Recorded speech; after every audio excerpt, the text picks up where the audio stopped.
Final hour overdrive continues. Brought to you by FanDuel, bringing you everything from the opening line to the final score. Brian Hayes, Carol Wagland, TSN 1050 up on TSN 2. Leafs Islanders tonight. John Tavares making his way back, which I still think is something that needs to be noted, right? Do you think that the Islander fan is... enough time has passed. They're over it? No, they'll never be over it. They will. It's just become... It's like a chant for them, right? It's like a tradition that everyone collectively comes together and hates on John Tavares. And as long as he's playing in the league... Or until a new player takes over the top spot of hatred? Yeah, they just need someone else to leave. Yeah, I guess and then so. Come back. I guess so. But I don't... Like, John represented... He was first overall pick, saving the franchise, best player. And... Then he left in the nature in which he left, and he came home. And I didn't think it was that bad. I didn't hate on him for it. I don't blame him at all. It's his life. Yeah, and you can never really blame an athlete when they go home. It's kind of... That's a very Canadian way of looking at it. Sure. Like, again, the Kawhi Leonard scenario, very different context because he had just won a championship here. But that stung. Like, it was okay for people to admit that really sucked that he left. It did, except that I think we always knew all along it was going to be one and done for Kawhi. Like, he was, as much as, the Kawhi and dine and everyone around Toronto and tried to do their best to convince him that he wanted to stay in Toronto, everyone knew he was But a championship, though?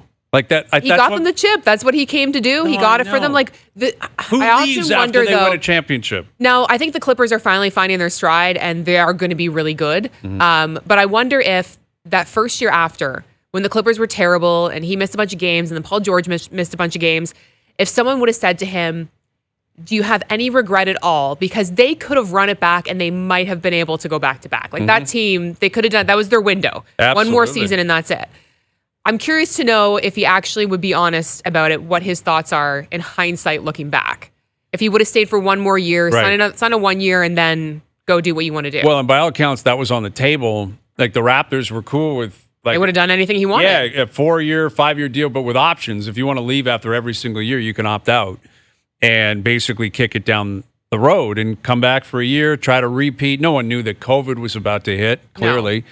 But I bet you once COVID hit, he was real happy that he was. Well, at that point, he's like, thankfully I'm in LA. I'm not in Tampa or up here in Toronto or wherever the hell we were.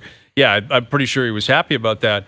But I thought about it watching, tracking the Golden State Warriors last night, what they had to say afterwards, the report. Steve Kerr this week has said, basically, we have no confidence. We've lost our swagger. Like, that dynasty is dead. Yeah. It is dead. But the fact that the Raptors beat Golden State is another part of the... With a Kevin Durant injury. I know, but still. It's not an asterisk, but it kind of... No, it's not. Okay. I don't think it is. I mean, I think...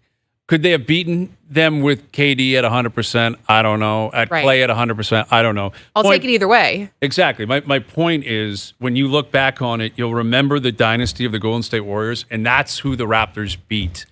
Like, in 100 years, they're not going to say, oh, KD blew out his Achilles and tried to play again. And then, it's going to be, remember that Golden State team? Who beat them? And everyone's going to remember Cleveland in 16 and the Raptors in 19. Raptors. Like, the Raptors, because they were still a dynasty mode at that point. And the Raptors got them. And it doesn't really matter who you play and who you beat, you're going to be happy. But I think historically, you look back on it, now that dynasty has come to an end, it's like the Giants. Like when the Giants beat the Patriots. Yes. Like they beat the 07 Pats.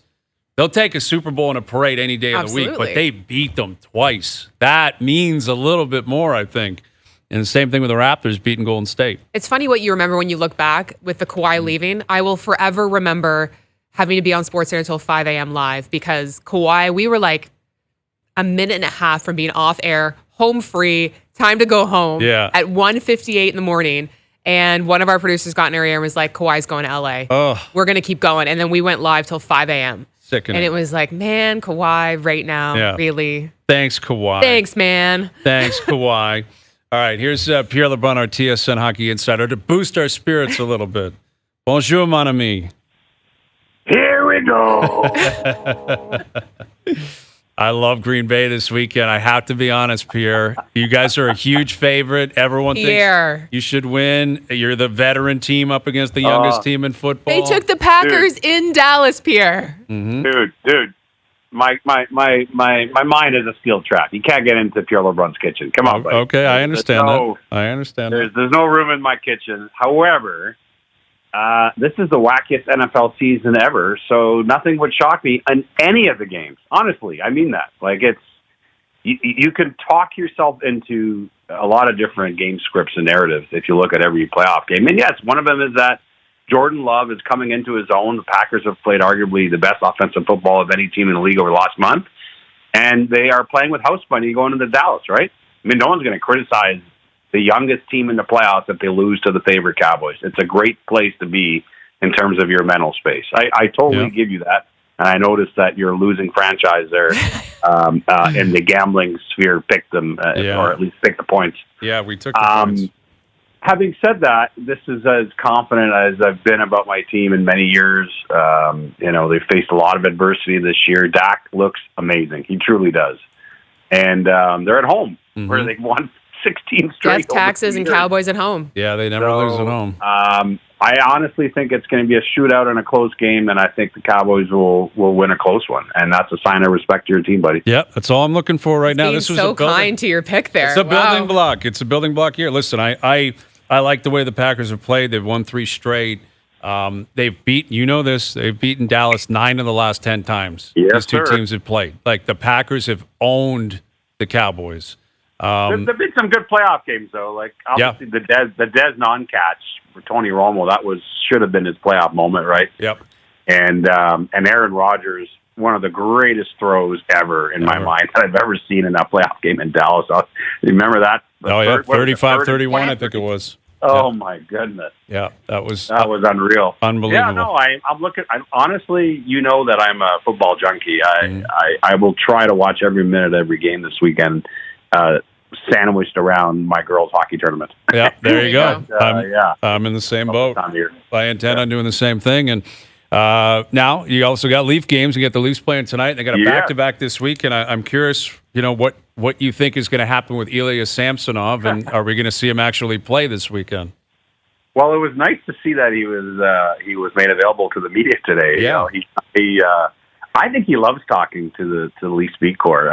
It's just that I think that the PR staff kind of manages him because he's a bit of a wild card, and what he may or may not say. I really like the guy. But, interesting to see that he's been called up. I heard you and Kara talking about it before the break. I mean, I think it's important to stress that I think that this time away from the team was as much mental as it was hockey, which is, I've seen this before with goalies where, goalies need a reset.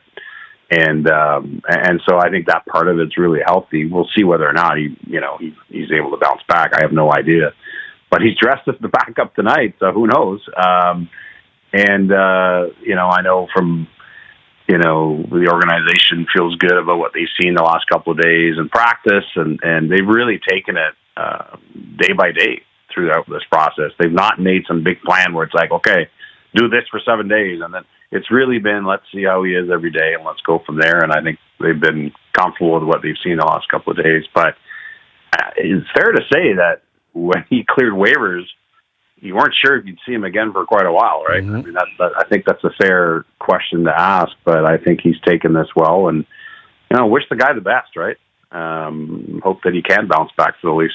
That was kind of the funny part to me, Pierre, is when they went to the trouble of sending him through waivers, and then he came back up so quickly. It was like, what really changed a whole lot? He didn't actually get into action with the Marlies and all. Now he's back up, and I know you're saying they're taking like a day-to-day approach, but when you look at the upcoming schedule for the Leafs, it is tough sledding. Like, you have to assume they have some idea of where they might get him in and get him in and get him some play rather than just backing up Martin Jones. He's going to need a break. Yeah, well, and he's going to play, too, at some point here for sure. A couple of days ago, Sheldon Keefe was asked about, Joseph Wall, who's back on the ice, and he said he was still a ways away. So wow. Keep that in mind as well. And again, that's why, Kara, I stress the part that this is as much mental as hockey, the break. I think that part of the reset that was important in this case. Which is great. Every athlete should be afforded that if they feel they need that. And so that's part of the story too. But it's not shocking to see, him clear waivers and suddenly be back. I mean, in fact, the same thing happened with Antti Ranta in Carolina, right? I mean, a lot of goalies that basically make too much money to be claimed on waivers, you don't really have to worry about losing them on waivers. So you're seeing that a bit around the league. With Pierre LeBrun, our TSN Hockey Insider, where are we at with this Cory Perry story and his future? Yes. The first thing is that there was, a little confusion when everything broke yesterday. And I put out a tweet to sort of clear the air a bit after making a few calls. But while he did meet with Commissioner Gary Bettman, he didn't have to. He wasn't, quote unquote, cleared to return the play because he actually was never barred by Gary Bettman. In other words, he could have actually, signed with another team the day after being terminated by his contract being terminated by Chicago. Had he, had the team wanted to do that, and had he been in a place where he wanted to do that, which he wasn't, by all accounts. But I think, I don't think, I know that the meeting with Bettman was at his request, at Cory Perry's request, and I don't know 100% what was discussed in that meeting, obviously, but I suspect that Cory Perry probably wanted to walk the commissioner through, what he's been working on here since he left. But it's a tough story to cover and to talk about because we still don't know 100%. I mean, listen, we have an idea of, what transpired, but I would never feel comfortable speculating about it on air because unless it's 100% guaranteed by everyone involved, it's just not, you should not do that, right? So that's, and the reason I bring that up is that it's the same for other teams that I know are kicking around the idea of signing him. They don't know 100%, right? So that's going to be the intriguing part to me as teams do their due diligence. I know that there's a few teams that are going to do that and try and get to the heart of it because at the end of the day, I mean, just hockey-wise, there are teams that are interested in him. Well, how many are we talking? Like, let's say it's cleared, everything's all good. People get it through their owners. The owners are like, all right, if you want them, go and sign them. Are we talking 10 teams, 15? I don't think so. No? Yeah, Okay. I think you got to look at playoff contenders and then playoff contenders that are comfortable adding him for all kinds of reasons, right? Understanding that there could be some backlash, but are ready to deal with that. So I don't think it's all the way to 10, no. Okay. But there are definitely teams with interest, and we'll see where it goes from here. The other thing, and Chris Johnson just reported on this, is going to be on Insider Trading and Sports Center here in the next few minutes. But the other potential shoe to drop, since you asked for an update on this, Chris is reporting that the NHLPA seemingly is leaning towards filing a grievance on behalf of Perry in terms of his contract termination by the Blackhawks. Ooh. They had 60 days. The PA had 60 days to do this. Now, again, they haven't done it yet, so we'll see if they actually do it. And I guess what I would tell you about this is I don't think for a second this is about Cory Perry wanting his $4 million back or whatever it was. I think this is way more about the union saying that contracts are sacred, and if they decide to agree to this, I think it's on behalf of all players and not just Cory Perry, if you know what I mean, in terms of precedent. And because you guys both know that it's kind of a funny thing about hockey, like there's almost no more guaranteed a contract than a hockey contract. I mean, it is really hard to get out of an NHL contract. And, the PA also agreed the Evander Kane termination when San Jose Sharks terminated his contract. So it's pretty rare, and it's why I think if the PA decides to grieve it, it's, I think, really based on, hey, like, this is not a good trend here, and, we don't believe that it's met the threshold. But again, that's a whole other matter. Pierre, are you surprised watching this whole Carter Gauthier situation unravel? I mean, I get the fan bases take things really seriously, but it shocks me how far this has gone as far as now he's getting death threats, the things that people have been saying to Kevin Hayes. Like, this is hockey. Like, it's crazy. Like, I get it. It's not the most savory thing to do to not even be in the league yet and decide you don't want to play for an organization, but we don't really know what's going on either end's the full story. It's just, are you as surprised as I am just how far this has gone? I wish I could say I was surprised, but I think the world we live in now and social media, like, people need to get a grip, man. Like, come on. Yeah, you're upset and he doesn't want to play for your team, but to see that there's death threats, I mean, that is absolutely beyond ridiculous and unacceptable on any level. But it's been a strange story. I mean, I wrote about it in my rumblings this week in The Athletic. Like, the first thing I did is reach out to Cutter Gautier's agent, Kurt Overhart, to ask a very simple question: why? Right? Why? And Kurt Overhart said to me what the player himself said to local Anaheim media yesterday, that it was a private matter. Which, unfortunately, and I get that that's how they want to play this, but that has, I think, in some ways invited a lot of wild speculation, which, again, doesn't mean that makes it right either. But the one thing Kurt Overhart stressed to me is that it got nothing to do with John Tortorella. This is not about not wanting to play for John Tortorella or any story angle you want to connect on John Tortorella, because there are some people who wondered that. I mean, Kurt Overhart, has had some players that played for Tortorella in Columbus, notably, right? Brandon Dubinsky and Ryan Johansson. But Overhart vehemently denied that to me. But it is worth pointing out that the day after the trade, I also spoke with Danny Briere, the GM of the Flyers, and he absolutely stressed that he did not know the reason why the kid didn't want to sign there. And he said he asked repeatedly for the answer to that and could not get one.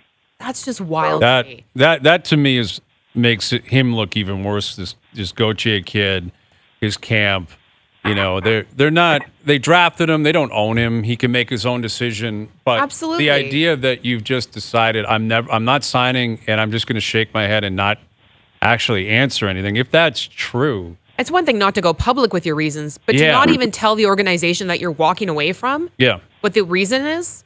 Well, that's ridiculous. And as you know, Briere spoke about this publicly. Him and Keith Jones, the team president, went to the World Juniors specifically. Well, I mean, probably not the only reason, but when they went there, they wanted an audience with him and his agent to once and for all plead their case, right, and share the vision of the team and where he did. And he refused to meet with them. Yeah. So, it's obviously rubbed a lot of people, I think, around the league the wrong way. But again, I think because we don't truly know the answer, and because they've talked about it being private, I'm always wary, and this is just me being around all the time. You don't want to go over the top with your criticism, because what if, when the reason comes out, you feel bad that you criticize them? I don't know. That's just my nature. Like, we don't know. Yeah, that's I just feel like Cutter Gauthier is almost making things worse on himself by letting little tidbits out. Okay, no, now it's not Torts. It's not Kevin Hayes. It's not. Right. You know what I mean? If you're going to say that much, just say what it is. Because he's just making the situation worse for himself at this point with all the speculation. I don't know. Well, we'll see. I mean, when he ends up in Anaheim and how the rest of his career plays out. But, he's going to a team in Anaheim that's Philly's closer to competing than Anaheim is. Anaheim's not in a really good place. Well, although there's a lot of young talent, boy, there. If ever they figure that out. And it's interesting, Pat Verbeek, the GM in Anaheim, you guys may have heard this, but he tried like crazy. It was his first draft as Ducks GM in 22. He tried to trade for another first-round pick, specifically to draft Cutter Gauthier at the time. Mm-hmm. So he's obviously had his eyes on him for quite a while. So not surprising that he's ended up with him, because I guess what I'm saying, wink, wink, is that you're not trading for Cutter Gauthier unless you're signing him out of school, right? Yeah. So that's a big part of this. All right, Pierre. Good luck this weekend, buddy. I'm sure you and I will connect. I'm pretty good about this stuff, as you know. I don't. Yeah. My team's broken my heart many times in the last 30 years, but so nothing would surprise me. But we shall see, my friend. We shall. And I'm playing with house money. I thought they had a chance to compete for the playoffs if everything broke their way, and that's exactly what happened. 9-8 gets in. It's a wild card. Right. Yeah, I mean, they when they lost to the Giants and then the Bucks, I'm like, I'll admit, I thought it was over. And then they ran off 3 in a row, and Jordan Love's been good, and they got all these young wide receivers and tight ends, and Aaron Jones been really good recently. Yeah. That's another thing, man. He's running, man. He looks really good and really healthy. So, but I don't know what this says about me, but I've had all these people and you've been to my house to watch football, Bryan, in the past, like all these buddies of mine saying, you know what, I think this might be the year. And for some reason, even though I've craved other people who hate the Cowboys wanting to say that, it actually makes me uncomfortable. Yeah, I know. You're in rarefied air right now, right? There's a lot of people that look at it. They're like, the Cowboys are really set up here to do something and possibly do something very special. They're a really good team. They had a great year. That's the truth. All right, buddy. Sound like a Leafs fan. Okay, yeah, guys, that's exactly it. I know the shoes you're in, man. Thank you, Pierre. There's Pierre LeBrun, our TSN hockey insider, joining us here on the Maple Toyota Hotline. Check out Maple Toyota's huge truck and SUV lineup, including Tundra, 4Runner, Highlander, and Grand Highlander, in stock and ready to deliver. Visit mapletoyota.com. You like the Cowboys big. I like the Cowboys at home. Yes. Let me be clear. The Cowboys are one of those teams for me where any given Sunday, you don't know what you're getting. They could look really good, or it could be just terrifying. I don't like the Cowboys, I will say, in close game situations when the clock is winding down. I feel like between Mike McCarthy and Dak Prescott, that's not where they shine. But at home, I don't know. Yeah, listen. The numbers are there. They've been a completely different team at home. Absolutely. And this conventional wisdom for the Cowboys is, like you said, they're undefeated at home. They're the veteran team. The Cowboys are the young team. And the Cowboys have beaten up on teams that are inferior to them all season. That's what they do. And that's what the Packers are. The Packers are not as good, like 1 through 53 on the roster versus 1 through 53. The Cowboys are in a better position right now. But I mean, the only thing you have maybe in your favor is your team knows Mike McCarthy. They know his weaknesses. Absolutely. I think there's a lot of revenge games this weekend. There's a lot of teams knowing opposing players and former coaches, et cetera, that I think is going to come into play a lot. And it's been a complete crapshoot of a season. Yeah. Like, there's going to be surprises. Underdogs are going to win this weekend. There's going to be a couple of dogs that win outright. The most shocking would be the Steelers beating the Bills. That's literally the biggest spread. Yes, especially without TJ Watt. Yes. I mean, without I think Watt is the massive. blueprint on how to beat Josh Allen is, or at least to try and beat Josh Allen's out there, you got to bring pressure, and the Steelers are not bringing enough pressure without TJ Watt. No, I mean, he's a one-man wrecking ball himself. But the Bills have been very inconsistent all year. I know they've won a bunch of games. Yeah. But they've been inconsistent. They know how to shoot. They didn't look good against Miami despite winning. No. There was a lot of luck, a lot of good bounces off guys' helmets that helped them in that one. Not to make you feel worse about that Dolphins pick, but Tom Pelissero is tweeting that Jalen Waddle and Raheem Mostert are both officially listed as questionable, and Xavier Howard is out. They're just ravaged by injuries right now. It's tough. The Bills' defense has been ravaged by injuries the entire season, and the difference is they're finding a way to still get it done. Yeah. But the thing is, I guess we took the points. I got to stick up for my Partsy. Like, he really liked Miami. He wants Miami. He's got a specific stat that he's adamant about. Got a good feeling about it. Yeah. And the Chiefs have not been very good either this year. Nope. Like, they've been very inconsistent. They've been very fraudulent at times. Let's call it what it is. So, but I look back at, like, even last year's Super Bowl, nobody picked the Chiefs in the Super Bowl. And they just have a way of figuring it out. I don't like that. I'll be honest. What was the spread? 4.5? Yeah. Like, you got Mahomes at home. It's freezing. I don't like Tua's from Hawaii. Went to school at Alabama, plays in Miami, and it's minus 30. You're talking yourself out of it. As I said, is there a window? Is there a grace period where, like, within 12 hours, if you change your mind? I don't know, Doogie. Is that a rule? Maybe in the playoffs we could. Maybe no, you know what? I'm going down with Doogie about that. I'm going down with the cruise. Going down with the charcuterie. The and Titanic. The cards. Yes, we're cruising. You're about to hit an iceberg in KC. Lake Kansas City. I don't even know if that place exists, but we're on a cruise ship in the greater Kansas City area. Al's brother and I, and we're taking the points. You're on a lifeboat together with a link of sausage. We're going to take the points. Me and Al's brother, my Partsy. All right, Ben Volin coming up with the Boston Globe. How surprised was he that it finally came to an end, the Bill Belichick era? What do the Pats do next, and what does he think Bill Belichick will do next? We'll get to that next. All right, we'll get to our best bets brought to you by FanDuel later in the hour. SGP for a game this weekend in the NFL. The big news today, not at all surprising. Like, it's still technically breaking when it happens, and there's always an element of shock because it's the person we're talking about here. But Bill Belichick, after 24 years in New England, is out. And obviously, Robert Kraft, incredibly respectful towards Bill Belichick, as he should. Right. They're calling it mutually parting ways. There's a few things that don't feel so mutual. Yeah, I think it's more, Bill, it's time for you to leave. Yeah. This isn't fitting with the way we want to take the team and your style, and we want to get some young blood in here and maybe Gerard Mayo, who knows? We'll see. That's the question. I don't have any input on Gerard Mayo as a potential coach. I don't know, but he's a Belichick disciple. He's been on his staff now. If you look at the Belichick coaching tree, hasn't really fared too well. It's been awful outside of him. I guess you could argue Nick Saban, I don't know, I guess he was on his staff in Cleveland back in the day, but Saban made his bones in college. Yeah. And what do you think that tribute video is like when Bill returns to Foxborough for the first time? Is that like a massive, it takes up the whole halftime? I would guess spectacle? whatever Brady's was, more or less. As big as that? I would guess Tom Brady's more of a beloved figure in New England than Belichick. So. Well, maybe Ben can answer that. Here's Ben Volin, senior NFL writer at the Boston Globe. How you doing, Ben? Doing great, guys. How are you tonight? We're doing well. Thank you for doing this. We were just, discussing the idea of Bill Belichick returning to Foxborough at some point.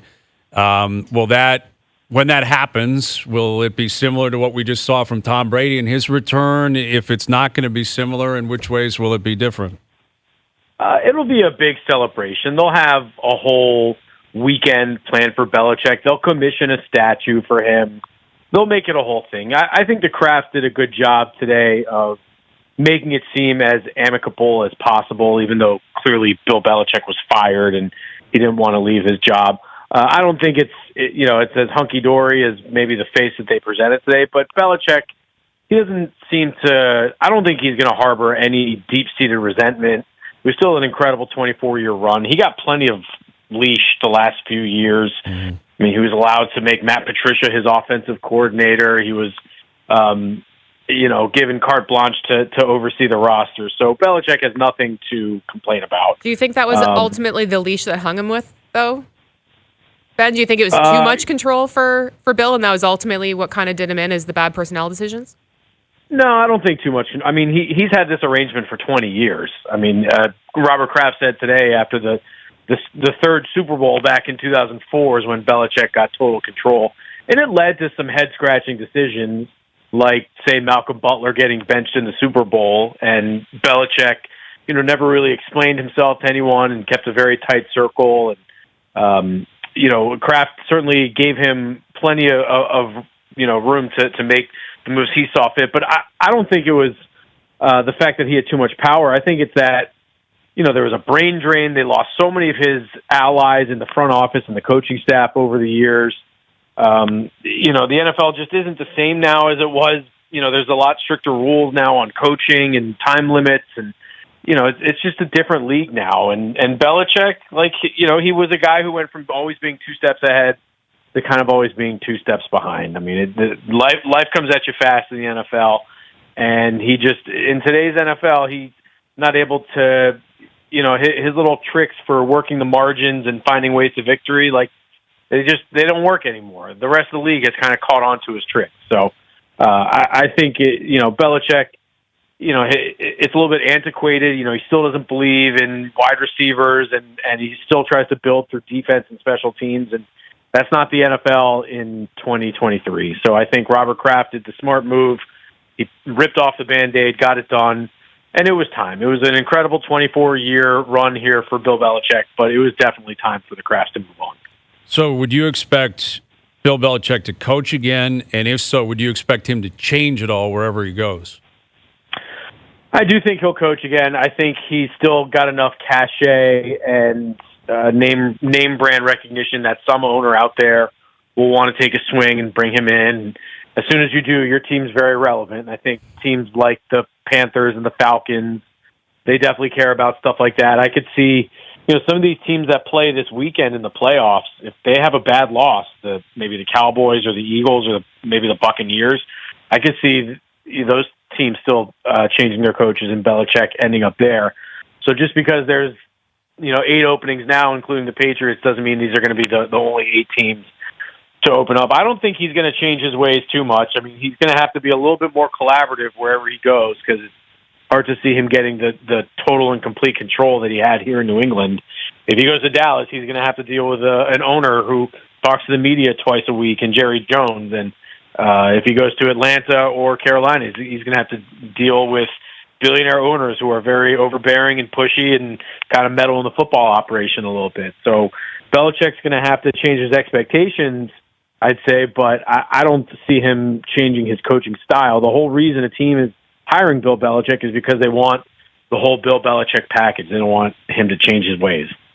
Ben, are you kind of surprised on how it all went down? It kind of shocked me a little bit that Bill came out and spoke to the media just yesterday and said that he was willing to kind of loosen the reins a little bit and give up a little bit of control, something that, I mean, Bill doesn't really open up about anything with the media. And then 24 hours later, to have this decision where they're just going to mutually part ways. I'm kind of surprised the way that timeline worked. Yes and no. So it was a little more spread out than that. When Belichick last talked, it was actually Monday morning in his end-of-season kind of press conference, and the first thing he said was, "I'm under contract." So I think from the get-go, he sent a message to Kraft, "I'm under contract. If you want to fire me, you're going to have to fire me. I'm certainly not stepping down." So that was on Monday morning, and then so 3 days later, they negotiate. Clearly had to negotiate the exit and the language they were going to use. I'm impressed that even though they didn't take questions at the press conference today, which shows that it really wasn't that amicable a split, they still put on a good face. I'm impressed that they stood next to each other, exchanged some hugs, smiled for the cameras. They put on a good front. They said everything that was appropriate to say, and I think that's clearly the best way for both sides to handle this, whether they like it or not. Kraft and Belichick and Tom Brady, these guys are going to be, linked together for all of history. So I think it's smart of them to end it on amicable terms, or at least present a good face, not, squabble about it publicly, not have it drag on too long. And the Patriots, they had to make a move now. I mean, if you wait too much longer, you're really going to be left behind because they have to interview two people now. You fire Bill Belichick, the Patriots now are going to be hiring a head coach and a GM. So the head coach thing takes a little while, but the front office, the train is already moving. So the Patriots, they needed to get a jump on it pretty quickly. With Ben Volin of the Boston Globe, senior NFL writer. You look at the odds books, which doesn't always tell the story, but a lot of people are expecting, Bill Belichick disciples to take over from him. Would you anticipate that's what ends up happening, whether it's Gerard Mayo or, Mike Vrabel, something along those lines, even though Vrabel didn't coach for him, but he played for him? Or is it time for Kraft, and would you expect Kraft to completely reverse the way they've done things for years and change the culture, change the approach, and bring in someone that has no affiliation with Belichick whatsoever? Yeah, I'd be surprised if they did a clean break. I would think the Krafts are going to rely on people that they know and respect and kind of come from the Patriots family. I mean, they did that with Bill Belichick 24 years ago. They had previously gotten to know him when he coached for Bill Parcells in New England, and he had a prior relationship with Kraft, and that led to Belichick getting the job. So the two you mentioned, Gerard Mayo, certainly the leading internal candidate. Mike Vrabel from the Titans, I think he'd be a home run candidate for the Patriots. Has the experience, the cachet, would not be afraid, I think, of the task of taking over for Bill Belichick. So I think Vrabel would be a tremendous hire. The other guy I'm looking at is Brian Flores, the Vikings defensive coordinator. He was a Patriots coach for 15 years. He's got head coaching experience as well, and is doing a nice job in Minnesota right now. So I think those three are definitely, to me, what this coaching search is going to revolve around, whether they want to go for maybe the more big-ticket item in Mike Vrabel, who's probably going to have multiple suitors and probably going to command a hefty contract, or Gerard Mayo, more of a first-time, let's see what he can do when given the opportunity. And if they hire him, it makes me think that the Patriots are going to more of a situation where the GM and the front office has a little bit more power than the head coach. That'd be an awful lot to give Gerard Mayo, who has never really even been a play caller. He's only coached for 5 years, and he's never really been a play caller, but he did play in the league for a long time and is a very smart guy. So yeah, I'd be very surprised if the Krafts just did a clean break. I'm fully expecting them to kind of keep it in the family. They also have candidates like Josh McDaniels and GM guys like John Robinson. The Patriots family does extend pretty far. Bill Belichick is known for not necessarily being the easiest guy to cover from a media standpoint. Is there something that you're going to miss the most or maybe the least about having day-to-day interactions with Bill Belichick? His answers, his refusal to play ball, that didn't bother me as much. I mean, sometimes it can get a little annoying when he refused to answer even the simplest of questions, and every little thing has to turn into some big, murder mystery. So, that part could be frustrating occasionally, but whatever. I understand if he doesn't want to answer questions. What I'm not going to miss is the way that he would just, didn't have a whole lot of respect for the media's time. The schedule that he would set with the Patriots was really just intended to, make life for media just as unnecessarily difficult as possible. And I know no one out there really cares, but it was just, you look at how other teams do it, and, they'll have the coach at 11 and the locker room at 1 and practice at 2, and you're out of there. Whereas the Patriots have Belichick at 8 in the morning, and then practice is at 12, and then locker room at 5 in the afternoon. And just, making things very unnecessarily difficult on people who are just trying to do their jobs. And so I know no one out there has any sympathy for the media, but I will not miss the way that Belichick didn't seem to have respect for other people's time. We have sympathy for that. Yeah, we absolutely do. We get that. And, we've talked a lot over the last year and a half, 2 years about Tom Brady and, the idea that he's going to be maybe the number one guy for Fox. And I'm still skeptical. I was very skeptical when he got that contract. I just couldn't envision what he would look like, what he would sound like. I will say he's had some great takes recently, great opinions. He's been very vocal. He's been a storyteller. You covered him forever. I'm sure you know him. What do you anticipate the media career of Tom Brady to look like if, in fact, he decides to do it? Yeah, and I think he's headed down that road. I know he's been calling local radio broadcaster Scott Zolak, former Patriots quarterback. He's been calling Zoe for some tips on how to call games. I know Zoe does them for radio, and Brady's going to do for TV, but Brady's trying to get some tips. To me, Brady will be as good as he wants to be because he's a very smart guy, very well spoken. Yeah, can tell great stories, has tremendous insight. There's obviously no one who knows more about the game than he does, but he spent his entire career being purposely boring and being very political and never saying anything too controversial.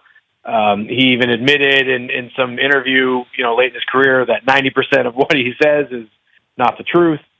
So being an analyst is a job where you don't need to just endlessly rip people, but you do need to give some honest opinions. And if something happens in a game, you need to be able to, a good analyst will tell people what's happening and not worry about offending his friends. So, Brady's been like that his entire career. I think he'll let his guard down a little bit, but he's still going to be very protected. And, you don't take a job like that to start, being a flamethrower and shooting hot takes everywhere. My hunch is he's going to be still kind of a company man, and he'll soften any criticism that he has to give. But I mean, the guy knows football, and if he can explain to the viewer what the quarterback is seeing and what's going on between the offense and defense, that could be a tremendous resource for us fans out here. Absolutely, great stuff, Ben. Really appreciate you doing this. Thank you. All right, thanks a lot, guys. Ben Volin of the Boston Globe.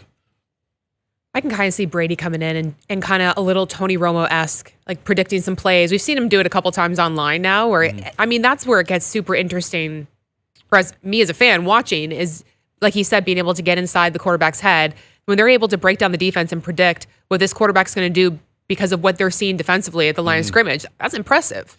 Yeah, and Romo did it a ton. He's not doing it nearly as much anymore. Yeah. Maybe he just felt like it either wore thin or maybe he's not getting the same information. A lot of that, the broadcasters go into the room and sit down with the coaches, sit down with the quarterbacks. I don't think he was breaking any unwritten rules. But maybe the playbooks are changing, the game's changing, Romo's been out for a while. Same thing with Brady, right? The game keeps moving. It's not that they don't know, but can they see it the same way as if they were under center and it was the same playbook they had? And I feel like he's such a smart football mind. Him and Peyton are just next level for me when it comes to just pure NFL football IQ. I think it's just going to be fascinating to hear his take on things. I think he's going to do. I feel bad for Greg Olsen because I think Greg Olsen's done a great job, and now he's going to be dropped down to the second If tier. he stays at Fox. I mean, he stays at Fox, that's for the sure. question. Like, does he end up moving? I don't know. I'm Maybe not he going to moved to a speculate. three-man booth. I don't know. It wouldn't be Possibly. groundbreaking, but I expect Tom Brady to be very entertaining. Yeah, I've been intrigued by some of the stuff he's been saying lately. Again, like Ben just pointed out, like he was so boring in New England that it was like, okay, you're hiring the name, and I understand that, but what? Like, there's got to be personality, there's got to be opinion, there's got to be input. But didn't you feel like he changed drastically when he left New England? I feel like Tom Brady became fun when he moved to Tampa, and all of a sudden it was like he was out from under the umbrella of Belichick and the Patriots, and all of a sudden you have these videos of him and Gronk coming out where they're having fun, and you're seeing him partying and getting drunk on tequila, celebrating a Super Bowl win. Like, that was the Brady we never would have seen in New England. That is I feel true. like he's starting to let the personality out, so we might get a little more I of think that. he is, but a lot of that was also, I think, social media driven, and he had a team to do that, to produce it, right? Like the stuff with him and Gronk, that wasn't some spontaneous video. Like, they had like directors in there, and they're like, we're going to post and it was some of the really cool stuff that he was doing with his Instagram and Twitter and all that. It's different when it's like you got 3 minutes on the clock, fourth quarter, 50,000 people going bananas, Super Bowl. What do you got for me live now? I think he's going to thrive in that. I mean, he's a pressure guy. Yeah. And I think that he will out-prepare everybody else because that's just what Tom Brady does. And the fact that he doesn't have anyone to answer to, really, like before, when you are playing for the New England Patriots, you have that whole organization. He's now not tied to an organization. He's also not tied to necessarily the same familial ties. He doesn't have a wife to answer to. He doesn't have, it's just Brady doing what Brady wants to do. Yeah. I guess Fox, technically Fox might have a say Fox in some of the things. tends to have a flair for the dramatics. Yeah, they do. Yeah. They might like it the most if he takes the reins off. It's very possible. I mean, we'll see if he ends up doing it or not, but it certainly appears as if he's moving in that direction.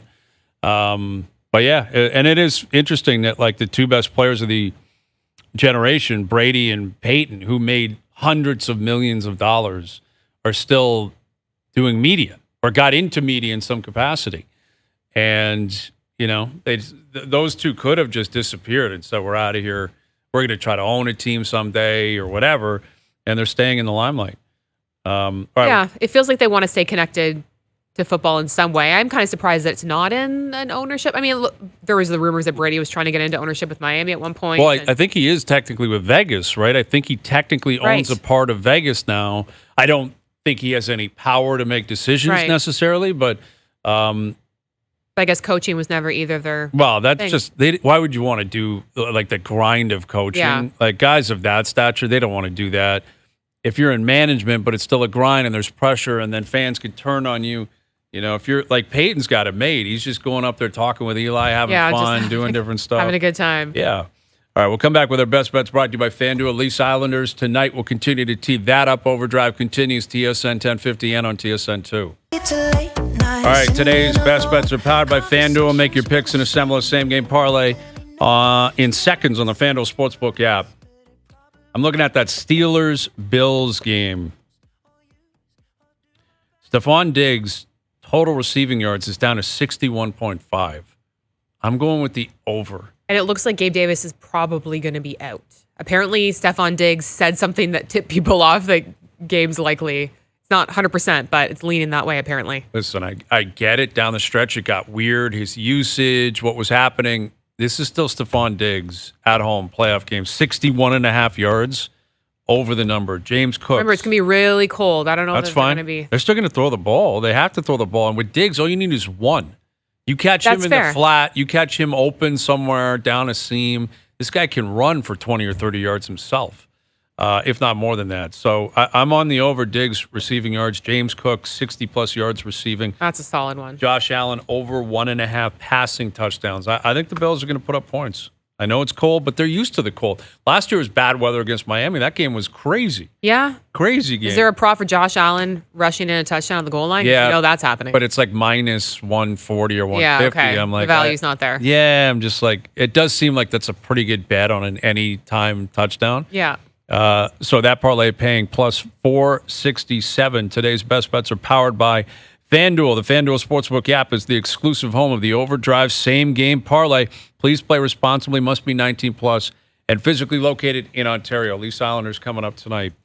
Martin Wars Jones. Is it Star Wars night down there? Apparently, it's Star Wars night at UBS Arena. Is there any reason why that would be the case in January? Well, this is what shocks me in baseball, it's always May the 4th. Right. That's Star Wars night. It makes sense. Yeah. Obviously, that's not an option. I don't know. I feel like hockey Star Wars nights are very random, first and foremost. And why still Star Wars?